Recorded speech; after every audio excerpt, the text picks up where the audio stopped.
మన దేశంలో ఇప్పుడు ఇక్కడి నుంచి ముస్లింలు మక్కా వెళ్తారు కదా! అక్కడ ఎవరైనా దాడులు చేస్తారని భయం ఉందా?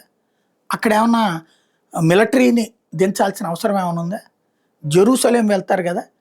క్రైస్తవులు. అక్కడేమన్నా అలాంటి గొడవలేమన్నా ఉన్నాయా? ఆ మతాలకు సంబంధించినటువంటి కేంద్రాలకి ఏ థ్రెట్టు లేదు. కానీ వాళ్ళు శాంతి దూతలు.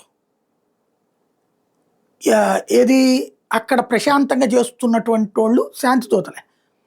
ఇక్కడ మరి హిందువులని అమర్నాథ్ యాత్రకి వెళ్ళనీయకుండా ఎవరు అడ్డుకుంటున్నారు? రాడికల్ ఇస్లామిక్ శక్తులు. ఎవరు వాళ్ళు? ముస్లిం శక్తులు. ఎవరు వాళ్ళు? పాకిస్తాన్‌లో ఉంటారు, ఆఫ్ఘనిస్తాన్‌లో మన మధ్యలో కూడా ఉంటారు. అమర్నాథ్ యాత్రని ఒక యుద్ధంలాగా చేయాల్సొస్తుంది ప్రతి ఏడాది కూడా.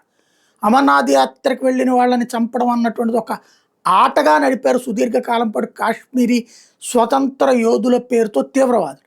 ఇప్పుడు చివరికి అమర్నాథ్ యాత్రకి ఆపరేషన్ శివ అని పేరు పెట్టి 55 యాంటీ డ్రోన్ గన్లతో పాటుగా వేలాది మంది సైన్యాన్ని మోహరించాల్సి వస్తుంది.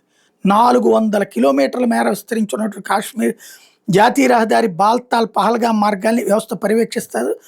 Army northern command lieutenant general Prateek Sharma స్వయంగా బాల్తాల్ సోన్మార్గ్ ప్రాంతాల్లో భద్రతా ఏర్పాట్లు చూస్తున్నారు. అంటే అదేదో యుద్ధం చేయడానికి, అంటే దేవుణ్ణి దర్శించుకోవడం ఒక యుద్ధం.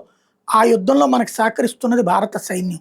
దీనికి కారణమవుతున్నటువంటిది రాడికల్ ఇస్లామిస్ట్ శక్తులు. ఇప్పటికి కూడా ఆ వర్గాన్ని సమర్థించే వాళ్ళని ఏమనాలో ఎవరికి అర్థం కానివైన.